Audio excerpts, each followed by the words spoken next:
Dobra, zaczynamy gościnny podcast, specjalny podcast na kanale Godziek Brothers. Ja nazywam się Aleksander Osmałek, po mojej lewej stronie jest Dawid Godziek. Siemano.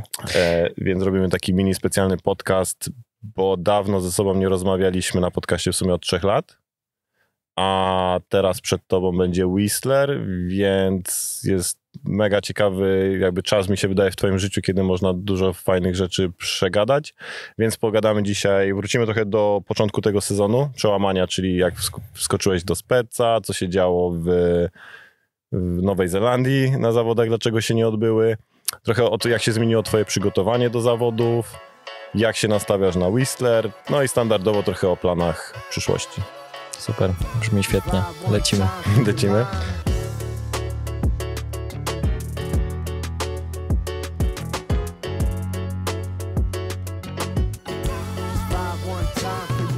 Na jesień zeszłego roku zmieniłeś sponsora z NS-a na Speca.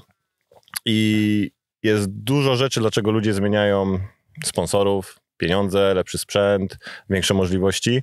Ale ja chcę ciebie zapytać pod kątem technicznym, po tylu latach jazdy na Decade'zie, ile ci zajęło przerzucenie się na tę P3? 5 minut. Tak? Tak były zbliżone? Nie, no śmieję się. Właśnie dzisiaj to rozkminiałem, jakie są te zmiany, jaka była ta zmiana właśnie z Decade'a na Specialized P3, bo to w sumie w dirtowych ramach no, dużo więcej nie można wymyślić, one się jakoś szczególnie nie różnią, ale ta P3 od Decade'a się mega różni, bo ta rama Speca jest dużo dłuższa, jest ta rura tutaj górna i dużo dłuższy jest tył, więc myślałem, że będzie topornie się kręcić triki. No a okazało się, że przez to, że rower jest dłuższy, to mam wrażenie, że stabilniej się lata na dużych hopach, a triki kręci się równie dobrze. No ja na przykład to zauważyłem, jak robiłeś teraz przejazd w Innsbrucku i zawsze na tej jednej hopce na hipie masz triple tail-whipa. I mówię, miałem w głowie zarejestrowane, jak robiłeś w zeszłym roku i w tym roku i to było kropkę w kropkę to samo. No mimo, że rama była dłuższa. Tak, no tym bardziej, że waga się nie zmieniła, więc dużo rzeczy jest tak samo. Zawsze mi było łatwo się dostosowywać do po prostu rowerów, na jakich jeżdżę, więc nie zauważam takich zmian małych i nie zastanawiam się nad tym, tylko po prostu jeżdżę, ale no gdzieś tam przekminiałem, dużo ludzi się mnie o to pytali właśnie, jakie są odczucia, więc no nie wiem, jak dla mnie same plusy, zero minusów, bo też tylna piasta teraz w moim rowerze jest dużo szersza, bo jest 148 i sztywna oś 12, więc ten tył też zrobił się przez to dużo sztywniejszy. I jeszcze jedna rzecz, kabel od hamulca idzie w ramię w środku, więc nie dynda nigdzie i nie wkurza. Faktycznie, no nie zauważyłem wcześniej. Musiałem się nauczyć odpowietrzać hamulec i sobie go sam przekładać przez tą ramę, no ale przynajmniej jeden skill więcej w życiu, więc fajnie. No i tyle. A jak już podpisałeś kontrakt, to czy zastanawiałeś się wcześniej, kurczę, jakie spec ma rowery, na czym ja będę jeździł teraz, no bo w NS-ie to one są bardziej takie grawitacyjne, gdzie spec jest bardziej taki, no też jest grawitacyjny, ale nie w takim stopniu jak NS, przynajmniej w moim odczuciu, nie? Nie, zastanawiałeś się, o kurczę, nie będę miał roweru, czy nie, no w sumie to mają to demo, w sumie tego stamp jumpera, czy wtedy jeszcze nie myślałeś tymi kategoriami, na czym będziesz jeździł? Nie zastanawiałem się nad tym, wiedziałem, że spec ma fajne rowery, więc na pewno sobie coś wybiorę, ale kompletnie nie wiedziałem, jakie są modele i o co tam chodzi w tych statusach. Rower enduro do enduro, to jaką on ma nazwę? Enduro, czy o co tu chodzi w ogóle? No ale w końcu gdzieś tam przy pomocy Szymona, który trochę lepiej właśnie prześwietlił sobie ten temat dużych rowerów, trochę mi pomógł. A dla mnie najważniejsze było, że ta P3 to jest nowa wersja tej ramy, więc jest świeża, ulepszona, wszystko co było złe zostało poprawione i to było dla mnie najważniejsze. Czyli Nikoli przetarł szlaki w slopestylu dla ciebie w sumie. Trochę, no bo on był chyba... Tak. Pierwszym riderem w slopestyle? On był pierwszym riderem w Specu. No bo jeszcze kiedyś był Soderstorm. Tak, jeszcze był Soderstorm, później był Nikoli, ale to było zawsze takie śmieszne, że w sumie nikt nie wiedział, na czym Nikoli jeździ, bo ta rama była w ogóle nieobrędowana i to tak wszystko dziwnie wyglądało. ale to chyba po prostu przez to, że tam team manager był taki, któremu wszystko było jedno, a teraz pani tam fajnie ogarnia i dba o szczegóły. A ja też trochę zadbałem o to, żeby jednak to duże logo speca było na tej ramie, żeby mógł się też pochwalić ludziom, że jeżdżę na specu, a nie, że ktoś się zastanawia, co za różowa rama, na której jeździ ten Polok. Ten spec jest tak samo dostępny do kupienia w tej samej wersji, czy jest tak jak Trek Ticket S, że riderzy mają innego ticketa niż ten, co jest w sklepach? Nie, to jest ta sama rama, co mają riderzy. Sorry. Co jest w sklepach? To jest ta sama rama, co jest w sklepach, więc niczym się nie różni. No to super. Wiem, że różową ramę można kupić oddzielnie, a taka szara rama występuje tylko w rowerach kompletnych. Pięknie. Czyli na ten moment w specu czujesz się jak w domu. No, w sumie z zewnątrz dla mnie, ja to zawsze tak do siebie trochę, że dla mnie z zewnątrz ty w specu wyglądasz jak w domu. Jakby nie wiem czemu. No tak, mega dobrze się czuję. Mega mi się podoba to, że jest duży wybór tych rowerów i kolorów i ciągle jakieś nowe produkty. Ja lubię kolorki, więc mam tam z czego wybierać, więc bardzo mi się to podoba. Pięknie, dobra, to już nie wałkujemy tego tematu, bo to jest stary temat, ale wrócimy jeszcze do starego tematu, do Nowej Zelandii. Mhm. Ty całe życie bierzesz udział w zawodach. Znasz zawody ogródkowe, piknikowe, festyny, duże zawody, małe zawody. I co się wydarzyło właśnie między wami zawodnikami, że doszło do takiego momentu, że powiedzieliście nie, koniec, idziemy do organizatorów Crankworksa i mówimy nie startujemy. A szczególnie, że w tej grupie waszej był pierwszy raz dziewczyny startowały, więc na ich przychodzisz na nowe zawody na największej świecie i od razu jakby, wiesz, się stawiasz. To jest takie mega nienaturalne. W waszej grupce też chyba było 2 nowych zawodników, którzy pierwszy raz startowali na slopestylu też i oni też musieli od razu postawić się z wami na tą pierwszą kartę, wam zaufać jako doświadczonym zawodnikom, żeby się postawić organizatorom największej, jedynej w sumie imprezy takiej rowerowej na świecie. Dobra, super, to teraz się mogę wyżyć. Dziękuję. Jeszcze po polsku. Bo mnie to tak jak oni nas traktują, że to jest masakra. To było tak, że przez 2 lata prosiliśmy się o jakąś poprawę warunków. Organizator miał to gdzieś, nie słuchał nas, w ogóle nic sobie z tego nie robili, co my mówimy, czego chcemy. Generalnie traktowani byliśmy nadal, ale może trochę w mniejszym stopniu jesteśmy traktowani jak takie małpki w cyrku, które mają zrobić show i spadać. Więc przez 2 lata się prosiliśmy, nic to nie dawało. No i akurat padło na Nową Zelandię, że tak się zaczęliśmy tam na miejscu już gadać o tym. Wymyśliliśmy, że damy organizatorom list, w którym jest napisane, że jak nie dacie nam tego, tego i tego, czyli na przykład śniadania w hotelu, bo chcemy mieć co jeść. Jak nie dacie nam lepszych nagród albo nie wspomożecie naszego budżetu jakby wyjazdowego, bo my musimy sobie płacić za bilety lotnicze, a leć sobie do Nowej Zelandii, potem za 2 miesiące do Australii i potem jeszcze do Kanady, do Austrii niektórzy też muszą polecieć, bo są ludzie z Kanady, więc... I aż tylko się wtrącę, każdy zawodnik ma inne kontrakty, nie każdy ma zaplecze takie jak ty finansowe od swoich sponsorów. Tak, właśnie o to chodziło głównie, że top 5 riderów może sobie pozwolić na to wszystko ze swojej kieszeni, ale kolejne 9 osób i wszyscy inni młodzi, którzy chcą dołączyć do Crankworksa, muszą, nie wiem, pożyczkę brać, żeby kupić sobie bilet do Nowej Zelandii. To jest przecież parodia. Bo rok temu składaliśmy się jako zawodnicy na bilet dla jednego ziomka, któremu po prostu nie poszło w zawodach, i dlatego nie dostał żadnej nagrody, bo jak ci nie pójdzie, to zostajesz z $150, które jeszcze musisz przepołowić na pół, bo podatek i zostaje ci na jedno piwo. Dosłownie. Więc daliśmy organizatorom ten list, powiedzieliśmy, że jak to nie zostanie spełnione, to nie będziemy jeździć w tych zawodach. I wszyscy zawodnicy się pod tym podpisali i no i wszyscy byli świadomi, że faktycznie może to się skończyć tak, że nie będziemy startować w tych zawodach. Mi to trochę pasowało, bo byłem zaraz po kontuzji kolana, więc nie czułem się na rowerze 100%, więc w sumie było mi to trochę na rękę.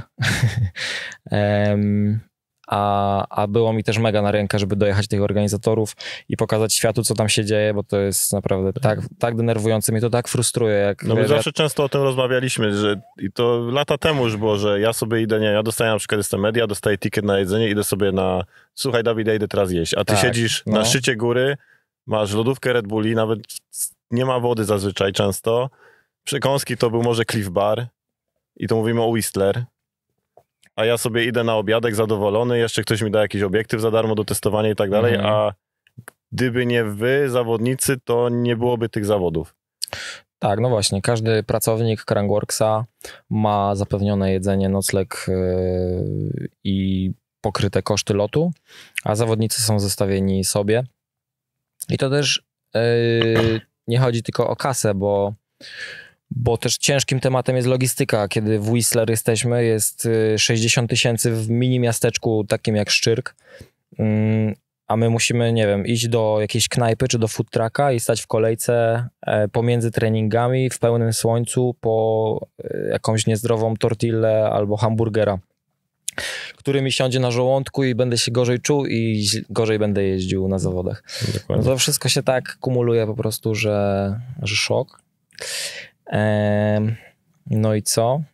No i wróćmy do tego listu. Daliśmy list. Właśnie, czekaj, bo to wyglądało jakby Nikoli był taką mediatorem, że przyjął taką rolę mediatora, ale ciebie też tam widziałem jakby w takich filmach, co wyciekało od riderów, że ty i Nikoli byście jednymi z głównymi osobami, które to ciągną. Nikoli dołączył trochę później, bo on z pokazów MOD doleciał trochę później i on emocjonalnie nie umiał tego wytrzymać, jakby meetingów takich, gdzie siedzieliśmy wszyscy riderzy i tam 3 organizatorów czy 4, bo Nikoli nie umiał po prostu wytrzymać swojej buzacji i on jakby nie odzywał się, nie? Bo nie umiałby powiedzieć nic spokojnym tonem. Więc o dziwo główną osobą ciągnąca to był Emil. On jakby dobrze gada po angielsku, jest taki elokwentny i umiał trzymać emocje, więc jakby przy pierwszym meetingu na zawodach, przed pierwszymi treningami, gdzie były dziewczyny, gdzie byli wszyscy zawodnicy męscy i organizatorzy i media i tak dalej, Emil wyszedł na środek i mówi, no słuchajcie, mamy taką sprawę, że mamy taki list, bo mamy wymagania, które chcemy, żeby były spełnione. Nie słuchaliście nas od tylu i tylu lat, więc teraz chcemy, żeby coś się zmieniło. Jak to nie będzie spełnione, to nie będziemy jeździć w zawodach. Proszę, panie Darren, tutaj jest ten list i się do tego ustosunkujcie.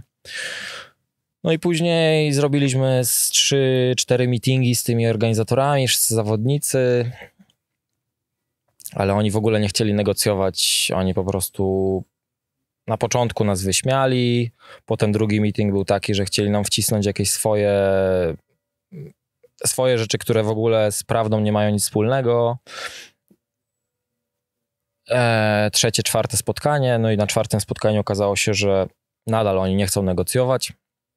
Oni po prostu nie chcą, tego ryzyka na się podjąć? Nie, oni nie chcą nam pokazać, że my cokolwiek możemy zrobić. Okay. Bo jak nam dadzą więcej, to na przykład przyjdzie jakaś inna kategoria i powie, że my też chcemy więcej. Tak to rozkminiliśmy, że oni taką chcieli swoją siłę pokazać, że nic wam nie damy, róbcie sobie co chcecie, no i chyba się zdziwili, że faktycznie nie wystartowaliśmy. No ale fajnie, generalnie spoko, że na przykład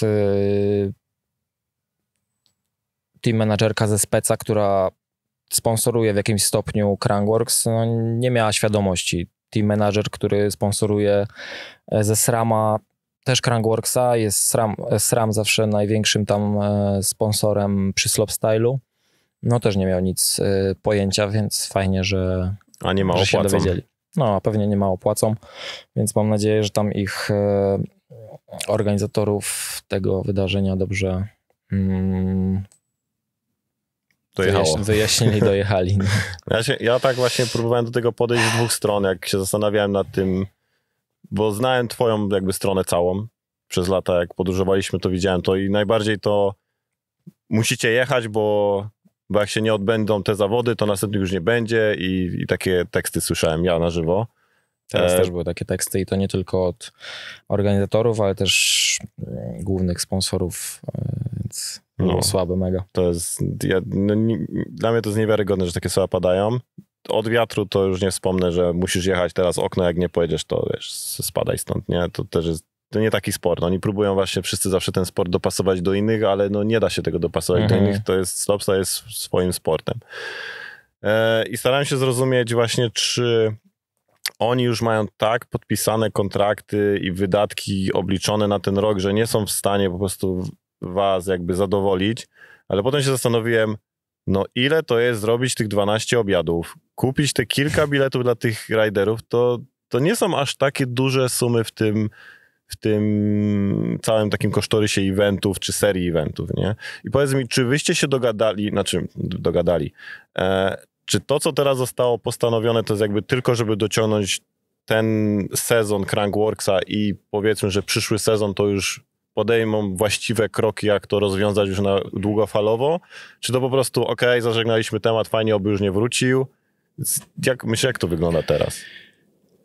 Jak na razie zostało poprawione to, że mamy śniadania i lunch w dniu zawodów, więc my podczas tygodnia treningów jemy sobie swoje rzeczy, a później oni cali na biało w dniu zawodów, kiedy jest najwięcej mediów, wbijają z lunchem i zawodnicy mają wyżywienie. Jeszcze proszę, tu idziemy. Tak.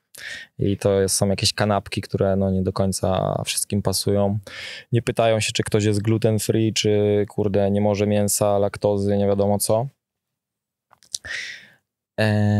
I co? Zrobili takie stypendium dla zawodników, którzy mogą skorzystać ze stypendium, czyli organizatorzy bukują ci bilet, ten bilet kosztuje $1500 powiedzmy, kanadyjskich, a później jak wygrasz $1500 kanadyjskich w zawodach, to dostajesz 0, bo te 1500 idzie na bilet lotniczy. Co? Tak, więc tak podobno działa stypendium. No nie wiem w sumie, co to jest za bzdura. W każdym razie, no wiem, że 2-3 zawodnikom to może pomóc, wiesz, którzy dopiero zaczynają, nie mają na swoim koncie kasy, więc nie mają czego zainwestować w ten bilet. Więc wierzę, że to komuś może pomóc, no ale jest to... Po polsku. Jest to takie, no... No to mnie zatkało. Ciekawe jest to. I co by się jeszcze tam polepszyło? Coś jeszcze było. Aha, bo oni też chcieli zrobić tak, że ci zawodnicy alternate, czyli 2 zapasowych zawodników zawsze jest, że oni w tym roku jednak nie będą już dostawać hotelu. Czyli, że oni mają przyjechać za swoje pieniądze, znaleźć sobie nocleg albo, nie wiem, zabrać namiot i spać na korsie, a jak ktoś się wysypie z zawodników głównych, no to wtedy mają jeździć i ryzykować swoje życie. No jest to absurd, jak się tego słucha. No, więc to też wywalczyliśmy, że...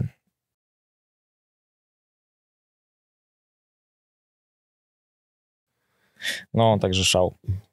Także świat eventów piękny jest. Przejdźmy dalej.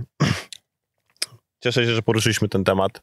Mam nadzieję, że nas też to jako naród trochę uświadomi, że no, eventy to nie taka prosta sprawa dla riderów i organizatorów. No, tutaj jeszcze w sumie bym dopowiedział, bo to jest długi temat, ale też nie chcę tutaj jakiejś żałoby robić z tego i tak dalej, ale to też warto mieć na uwadze, właśnie tak jak mówisz, że ludziom się może wydawać, że jak jeżdżę na przykład na zawody X Games, no to mnie tam traktują, kurde, super i wszystko mam zapewnione i jest petarda. No a to wygląda właśnie na większości zawodów tak, że jednak trzeba o swoje walczyć i trzeba mieć hajs, żeby pojechać na takie zawody, bo jadąc na X Games, ja muszę sobie wynająć furę, bo nikt mnie nie dowiezie z lotniska na zawody. Z rowerem albo 2. Z rowerem albo 2.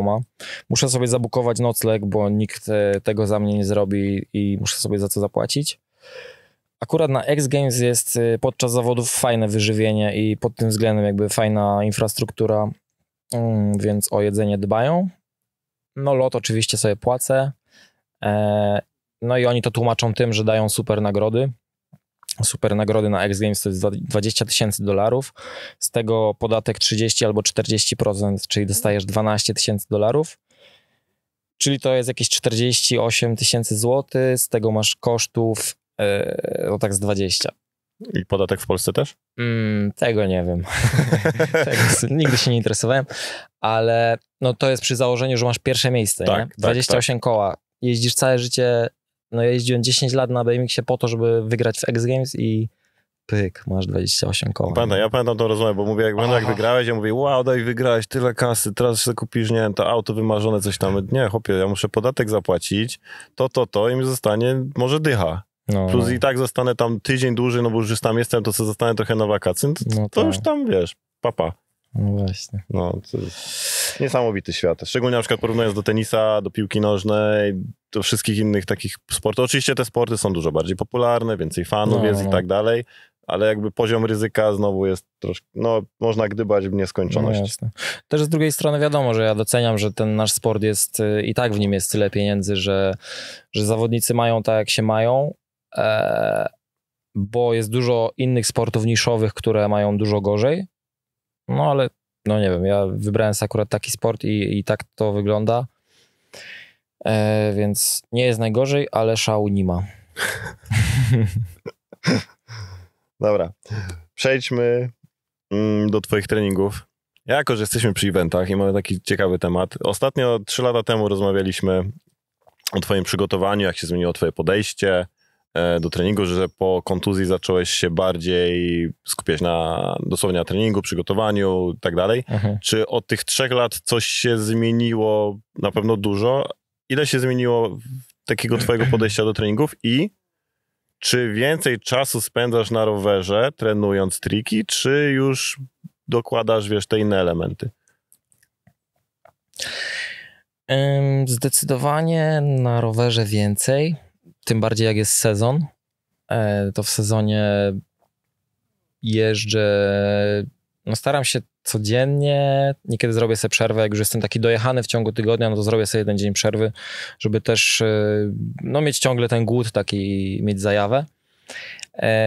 Po kontuzji kolana, tam nie wiem, 2018-19, coś takiego, zacząłem chodzić na siłkę, działać z Fizjocito i to na pewno mi wiele poprawiło. Nie mam żadnych na co dzień jakby żadnych bóli, nie boli mnie kolano, które miałem skasowane. Nie bolą mnie plecy, lędźwia, nic takiego. Jakby dbam o to, żebym ja codziennie się czuł gotowy na wszystkie bęgerki. Na walkę. Więc w zimę jest dużo... To wygląda tak, bo ja nadal to rozkminiam. Z roku na rok jestem trochę mądrzejszy, ale teraz to rozkminiam tak, że grudzień, styczeń nie dotykam roweru. Robię sobie odpoczynek, żeby się zregenerować, jakieś mikrourazy takie, co podczas jazdy na rowerze się tworzą. Jak mówi Fizjocito, żaden sport nie jest zdrowy, więc tam trzeba sobie odpocząć i naprawić te rzeczy, które na rowerze się podziały, które rower spowodował, jakieś tam skrzywienia, kontuzje i tak dalej. Więc grudzień, styczeń raczej nie tykam roweru i no najlepiej było pojechać na wakacje, narty i spędzić święta chillowo. Później luty, marzec cisnę siłkę. Jakieś treningi na siłowni, trochę biegania, robienie kondycji, czyli Fizjocito, ale też od roku albo 2 działam też z trenerem na siłowni personalnym, z Krzyśkiem. I sobie to tak łączę, że od Pawła mam jakąś tam bazę ćwiczeń i z tym trenerem też ćwiczę. Z trenerem o tyle fajnie, że on stoi nade mną i każde powtórzenie muszę zrobić. To motywuje, co? Tak, to mega motywuje, a niekiedy jak robię ćwiczenia sam jakieś, to niestety nie ma takiej motywacji, lubię sobie niekiedy tam odpuścić. Więc też samozaparcia aż takiego nie mam. Ale no, więc to jest fajne kombo dla mnie na początek roku. No i później jak już zaczyna się rower, no to teraz jeżdżę tak właśnie raczej codziennie coś. Też nie mówię, że codziennie katuję bęgery, bo na przykład w jeden dzień wyjdę sobie na skatepark, a żeby jakieś takie mniejsze rzeczy sobie porobić, jakąś szybkość taką na rowerze, też szybkie myczki poogarniać, to też pomaga potem w slopestylu powiedzmy. I dwa razy w tygodniu staram się pójść na siłkę. Mam zawsze poniedziałek 7:30, środa 6:30 rano trening, godzinka na takie, no nie wiem, na takie ogólne jakieś... Citowe ćwiczenia. Na ogólne. No właśnie, z tym trenerem akurat, nie? Więc to nie cito, ale z tym trenerem. Cito ćwiczenia sobie robię gdzieś tam pomiędzy w domu. Przeważnie jak mnie coś zaboli dopiero, to zaczynam to robić, ale... Przepraszamy, Paweł. Ale wiadomo, że na wszystko nie ma czasu. No i też raz w tygodniu lubię sobie pobiegać albo pójść na rower szosowy, żeby się przepompować i nad kondycją coś tam działać. Miałem to pytanie na koniec, ale w sumie teraz jest idealny moment. Czy ty jeszcze wychodzisz na rower dla siebie? Także pójdę sobie na rower, tak odpocznę sobie głowę. Czy zawsze musi być za tym cel? Wiesz, o co mi chodzi, nie? No. Tak, wiesz, ktoś zadzwoni, pójdę sobie na rower, albo sam dla siebie, albo zorganizuję jakąś ekipę, że sobie pojeździć tak bez oczekiwań. No. Chodzę. Wydaje mi się, że to jest taka dziwna, no nie wiem, ciężkie pytanie, ale tak, idę sobie na skatepark z samego rana, sam, kiedy nie ma nikogo na skateparku, jeżdżę totalnie dla siebie. Co prawda nagrywam tam jakieś klipy. Nie chodzi mi o stricte, wiesz, nagrywanie. Więc robię to po coś, żeby mieć klipy, ale wiem, że jakbym tydzień nie jeździł, no to na pewno będzie już mnie nosić i będę miał tą potrzebę pojeżdżenia, więc zdecydowanie mam tą zajawę, żeby sobie jeździć i robię to dla siebie, no ale przy okazji na przykład jak jeżdżę u siebie w ogródku, no to jednak trenuję te triki, które potrzebuję gdzieś tam kiedyś, albo po prostu chcę się rozwijać i chcę cisnąć. No więc tak nie ma takiego jednoznacznej odpowiedzi, ale gdzieś pasja jeszcze jest. No mega. Że już nie to praca, tylko jeszcze praca, pasja. Nie no, mega. Ja jak był COVID i były takie czasy, że mniej było wyjazdów, zawodów, mniej roweru przez to, bo nie było motywacji, nie muszę trenować do jakichś zawodów, więc w sumie idę na rower dla zajawy, ale nie katuję jakichś mega bangerów, bo nie mam po co, nie? Więc gdzieś nie było motywacji na takie bangerowanie, czyli robienie grubych trików na zawody, ale no chęć na rower była, więc w jakiejś formie sobie tam jeździłem, czy to właśnie więcej spędzałem czasu na enduro, gdzieś tam w Bielsku, czy na dziurze więcej siedziałem i jeździłem na slopeduro dla zajawy, także mega zajawa jest ciągle i się mega z tego cieszę, ale większość mojego roku moja jazda na rowerze i treningi są po to, żebym dobrze... Ale mucha.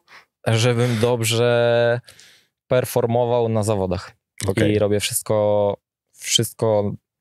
Aktualnie w życiu robię wszystko po to, żeby na zawodach jak najlepiej się zaprezentować i pokazać najlepszego skilla, jakiego się da. No i to jest piękna, szczera odpowiedź. Dobra. Jak jesteśmy już trochę przy treningach i trikach, to też miałem na koniec. Cash roll, tell you to tell you back. Jako, że to jest, jeśli to wylądujesz na twardo, to jest world first. Lądowałeś ten trik wielokrotnie na poduszkę, na rezi. Znaczy wielokrotnie, w sensie mam takie wrażenie, że już, wiesz, trochę ten trik z nami jest. Ja się trochę przyzwyczaiłem, że te world firsty przez Ryana Williamsa to jest, wiesz, co miesiąc coś i to straciło to parcie. No tak. Ale ty mógłbyś któregoś dnia powiedzieć, kurde, zlądowałem to na Terezy i w sumie pójdę na dziurę, wyląduję to na dziurze, będę miał world firsta. No. Czy ty czekasz z tym trikiem na przykład na jakiś event, zawody, że tu i teraz, żeby, wiesz, że to będzie miało dla ciebie większą wartość, jeśli to wylądujesz w zawodach i radość, niż okej, dzisiaj się czuję pewnie, zrobiłem to w sumie wczoraj 3 razy na rezy i to w sumie pójdę na rudziczkę, wyląduję, będę miał World Firsta w sumie od razu. Nie wiem, w sumie ostatnio w ogóle nie mam ciśnienia na jakieś World Firsty, więc... Nawet nie mówię o ten trik konkretnie. No. Fajny to jest trik i coraz częściej sobie go robię, ale nawet się nad tym nie zastanawiałem, gdzie i kiedy można by było to zrobić. Na pewno fajnie by było to zrobić w jakichś zawodach, w przejeździe albo na bez triku nawet. No i upofie w kręgu. Myślę, że na bez trik miałbym coś lepszego, ale to chyba, to by była pewnie najlepsza kombinacja na bez trik i taka, ona też jest mega efektowna. Więc może dzisiaj byśmy to zrobili. Na korę? To myślę, że tam nie zaliczą. Aha, na korę nie zaliczą. No, myślę, że to musi być tak, żeby zrobić taki trik, którego nigdy nie robiłem, to pierwszy przejazd musi mi siąść, z którego będę zadowolony. No i ktoś musi mnie zmotywować do tego, żebym w drugim przejeździe pocisnął. Czyli ktoś musi mieć więcej, ktoś musi mieć więcej punktów, żebym zaryzykował. No bo nie będę ryzykował glebą, że po to, żeby sobie tam ego jakoś połechtać i pokazać ludziom, że umiem takie coś. Więc przyjdzie taka pora. No i to dziękuję. Mam kilka jeszcze innych trików takich. Dobra. No i jak teraz jesteśmy przy takich trikach, pogadajmy o bezpieczeństwie. Jeździsz na rowerze 20 lat, 18. No, 20. No. I zawsze, wiesz, gdzieś nam towarzyszyły ochraniacze, kaski, kolana, zbroje, większe, mniejsze. Ja to dopiero zauważyłem przy Nikolim. Zawsze widziałem Nikoliego na zawodach, mówię, ale duży gość. I potem go widziałem na Mastersach i gościu po prostu jak żyła, chudy, a on po prostu jest tak ubrany, wiesz. Jaki ty masz stosunek do ochraniaczy, jak one się u ciebie zmieniały w stosunku, wiesz, przez lata? A szczególnie teraz, jak jest ten crankwork, gdzie każda przeszkoda jest twarda jak beton, żeby mieć prędkość na następną. Co roku są coraz większe, więc... Zawsze na moich nogach były kolana, piszczele i później w którymś momencie dołożyłem usztywniacze na kostki. Później doszły spodenki z ochraniaczami na biodra, a od niedawna jeżdżę też z ochraniaczem na jajka. Ma sens? No mega, bo niekiedy miałem już takie sytuacje, że fest. Także ochraniacze to jest taki mój zestaw dyskotekowy, podstawowy. Od jakiegoś czasu też dorzucam zbroję, taką lekką, cienką, której w sumie nie widać, ale mega pomaga przy glebie na takiej twardej hopie, no to nie mam zarysowań żadnych na ciele raczej. Nawet jak jeżdżę na poduszkę, to zakładam sobie zbroję, żeby coś mieć na klacie, w razie gdybym miał wbić sobie kierownicę w klatę, albo jakbym miał spaść plecami na rower, no to wtedy fajnie mieć coś więcej niż koszulkę. Łokcie to tak są i nie są, różnie, ale raczej na zawodach jestem cały uzbrojony, żeby mieć jak największą pewność i po prostu nie ograniczasz to lecisz, niczym. Nie ograniczasz się, nie myślisz o niczym. Nigdy nie miałem ochraniacza na zęby, ale w sumie nigdy nie miałem żadnej sytuacji, która by mnie zmotywowała. Niektórzy w kaskach full face mają ochraniacz na zęby. Słyszałem, że to po to, żeby sobie tak nie dziabnąć mocno i wtedy żeby się nie rozpadł jakiś ząb. Może kiedyś przyjdzie pora. No i co? Crankworx zmotywował mnie do tego, żeby zakładać full face'a, a nie orzecha. Nadal kiedy jeżdżę u siebie, raczej jeżdżę w orzechu, a chyba że robię jakiś turbo trick, który nie wiem, co się podzieje w locie i mogę spaść jakkolwiek, to wtedy zakładam full face'a. W sumie kiedyś jak jechałem na pierwszego Crankworxa w 2019, to nie miałem pojęcia, że trzeba mieć full face'a. Przyjeżdżam do Innsbrucka, a oni mi mówią, że ja na treningach nawet potrzebuję mieć full face, bez tego nie ma jazdy. No więc musiałem pożyczyć od Szymona full face'a i w nim jeździć.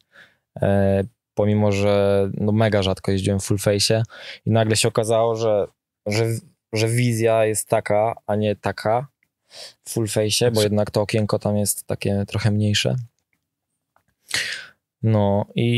Ale teraz już mi się łatwo przerzuca z orzecha na full face'a, już w sumie jak muszę w full face'ie, to jeżdżę w full face'ie, ale nie robi mi to jakiejś różnicy pod względem komfortu. prostu...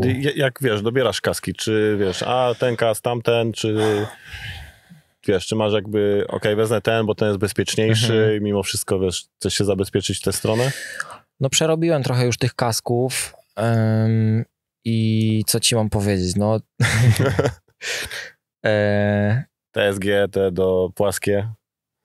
No różne te kaski były w sumie, nigdy nie miałem jakiegoś swojego ulubionego do momentu.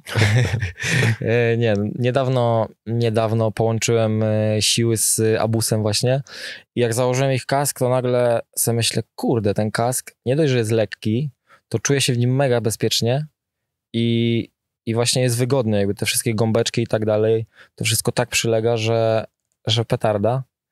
A zawsze, nie wiem, zawsze mi tak trochę brakowało czegoś w tych kaskach.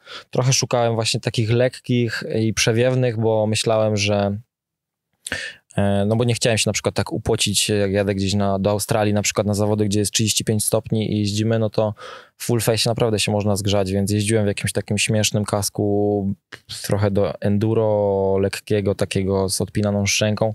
No nie wiem, koledzy się trochę ze mnie śmiali, no a teraz mam kask, który ma wszystko i wygląda fajnie i no nie wiem, myślę, że to jest, myślę, że częściej będę jeździł właśnie w full face przez to, że on, no głównie, nie wiem, głównie chyba mi chodziło zawsze o to upocenie się, nie, że no jednak mniej tego powietrza gdzieś tam docierało. Szczególnie jak nie jedziesz. No, szczególnie jak stoi, że nie jedziesz.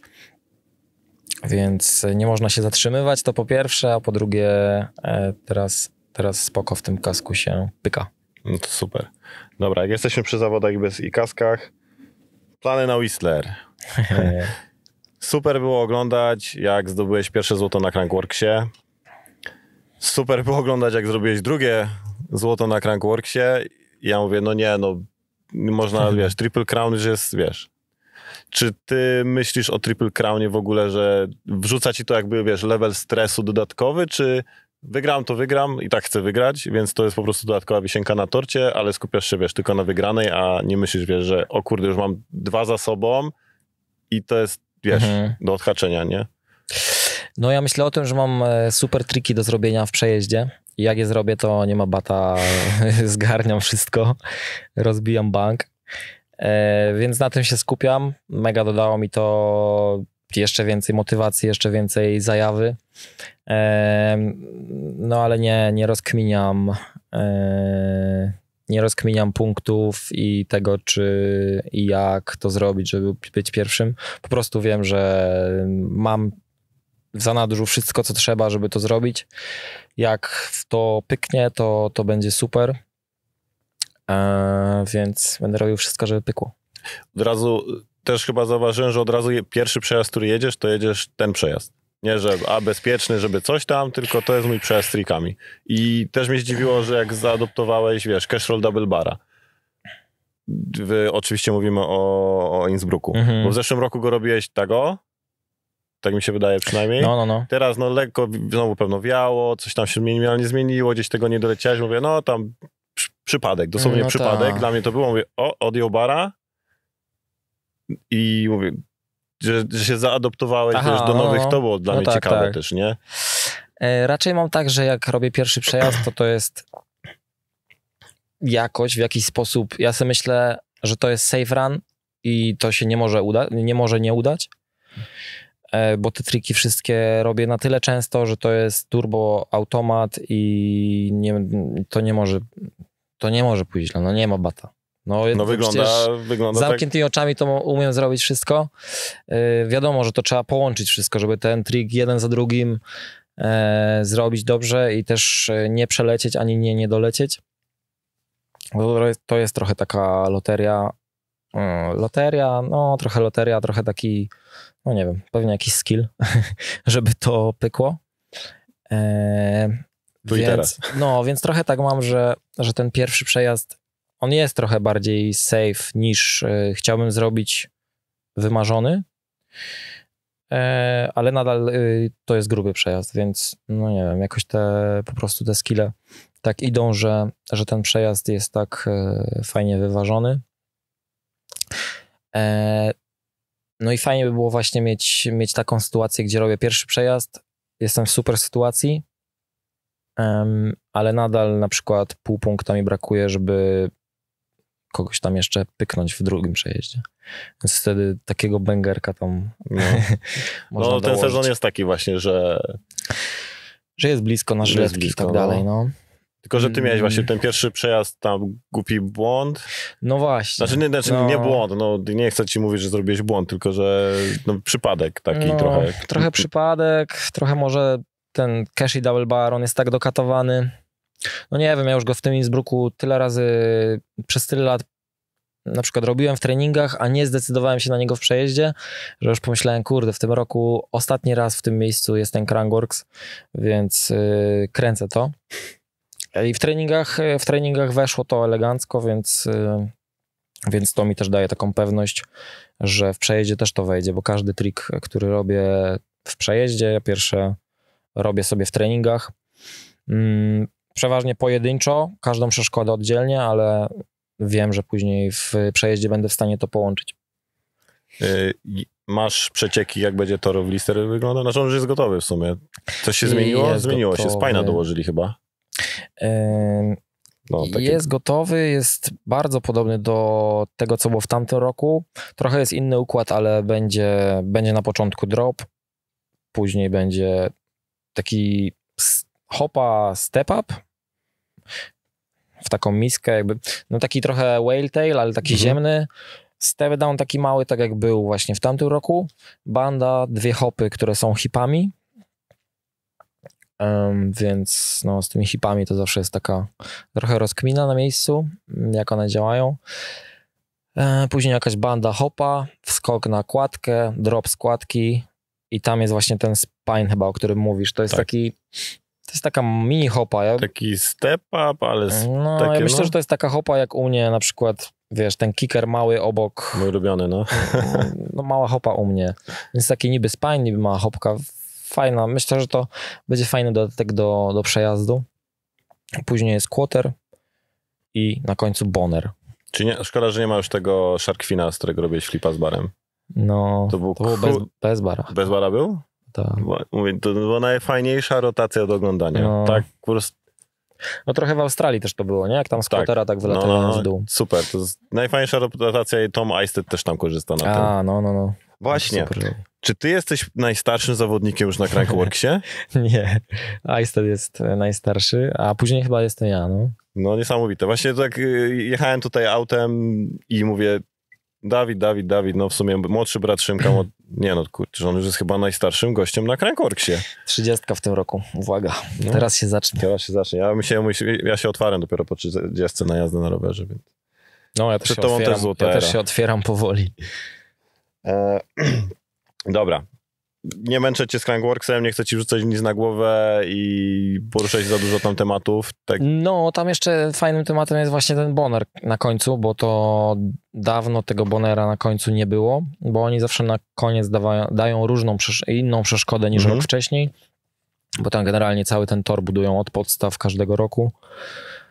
Więc na końcu boner. Dostałem info, jaki kąt ma ten boner, jaki przelot i ile w dół będzie się spadać. Wszystko wiem. Zbudowałem sobie na podwórku, nie wstydzę się tego i se trenuję. No tak jest, no wiesz, no jedziesz po konkretne triki na konkretne przeszkody. Tak. No, to jest normalne. To będzie nosebong flip? Nosebong flip? Nie wiem, tego jeszcze nie próbowałem. Ale to chyba za płaskie jest, żeby się dało takie coś. Może być, no. Dobra, ja nie chcę, żebyś zdradzał, bo ja też chcę to zobaczyć po prostu jak jedziesz i się cieszyć. Czy myślałeś teraz trochę o przyszłości o Rampage'u? W sumie przez ostatni tydzień, 2 miałem okazję pierwszy raz jeździć na specu demo.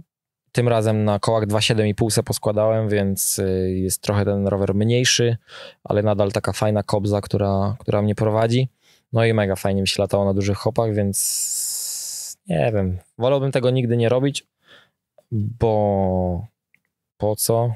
Ale może przyjdzie zajawa. Znaczy, zawsze się zastanawiałem, bo ja widzę, że ty odhaczasz pewne jakby zawody, że złoto na X Games, dziękuję.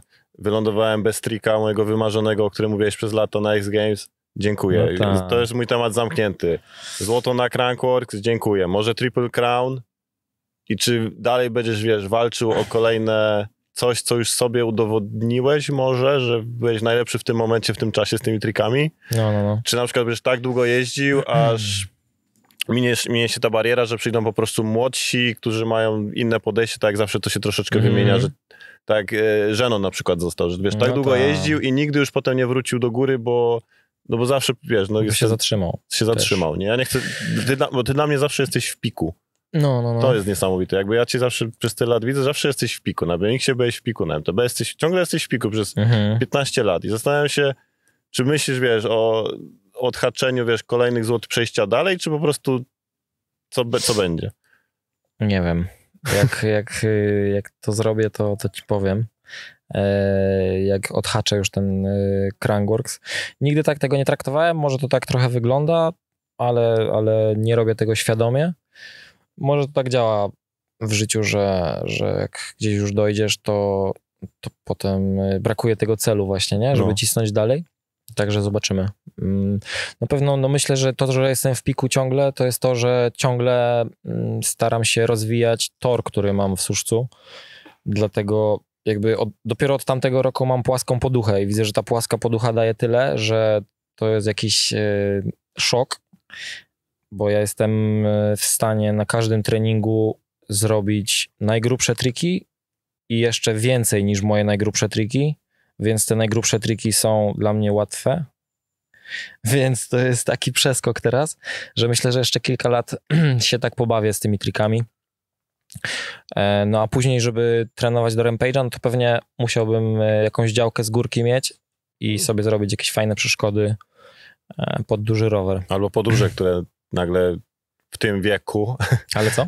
Albo podróże, które nagle wiesz, w tym wieku i tyle rzeczy wokół ciebie się dzieje, że to już nie jest tak łatwo sobie wyskoczyć, nie, na pustynię pojeździć z kolegami, nie?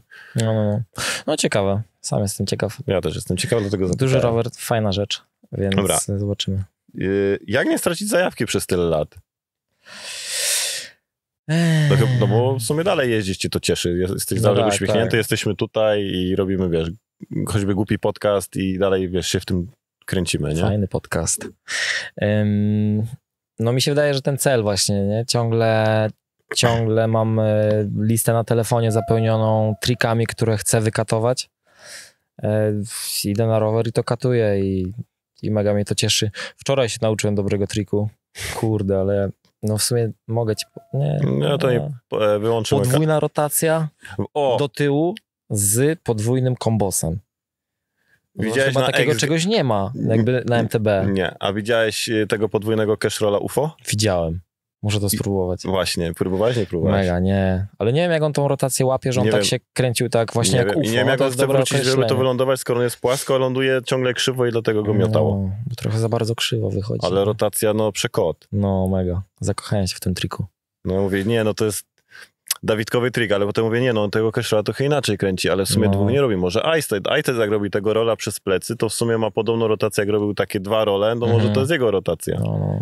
Nie, na pewno jak Whistler się skończy, trochę se dychnę, to przyjeżdżam właśnie na podwórko do siebie na poduchę i mam kilka takich trików, które będę szlifował w tym roku, żeby w przyszłym coś nowego pokazać. Bo tak jak właśnie na przykład robił Ryan Williams na X Games na pierwszej hopie tego double flip 3.6 z teardownem i on i Brandon Lupos, oni to robią tak, że to można na małej hopie zrobić. Nikt na MTB nie robi tego w ten sposób, więc ja będę pierwszy. Super. No i to jest właśnie to z tymi World Firstami jest to, że on już tyle razy, wiesz, wylądował to na rezy i na niego to, że było takie papierek, nie? Jedzie na hopę, która jest faktycznie dirt, bez case spada, pionowe wybicie, pionowe lądowanie, odjeżdża, wiesz, od strzała, a potem się jeszcze bawi, robi przejazd, nie wiem, World Firstów prawie dla publiczności, bo tak, nie? No tak. Mega. No i to jest ta zajawa właśnie, nie? Żeby cisnąć do przodu. Pięknie. To ja myślę, że możemy tu skończyć ten podcast. Dziękuję ci. Nie, czemu tak szybko? Szybko? Ja myślę, że już tu, z godzina leci. Bo jeszcze kamerę jeszcze Jeszcze bym powiedział tylko, że właśnie jak już nie ma motywacji na te kolejne triki i na przykład, wiesz, nie będzie mi się chciało kiedyś cisnąć potrójnego backflipa z kombosem. Mam nadzieję, że tak nie będzie, bo bym zrobił jakiegoś kombosa z triple flipem, a jeszcze nie umiem triple flipa. to w rowerach jest tyle tych rowerów różnych kategorii, że wiesz, może kiedyś na szosie będę robił jakieś cele, będę robił, czy na gravelu, nie wiem. No ja tak COVID-a właśnie przerobiłem. Ogole nogi, jazda. Ja nie goliłem i da się szosę jeździć bez ogolonych nóg. Ciekawe. Tylko nie odmachują mi Nikolarze, ale to... Dobra. No to dzięki. Dzięki. Hejka. Zobaczymy, czy się nagrało.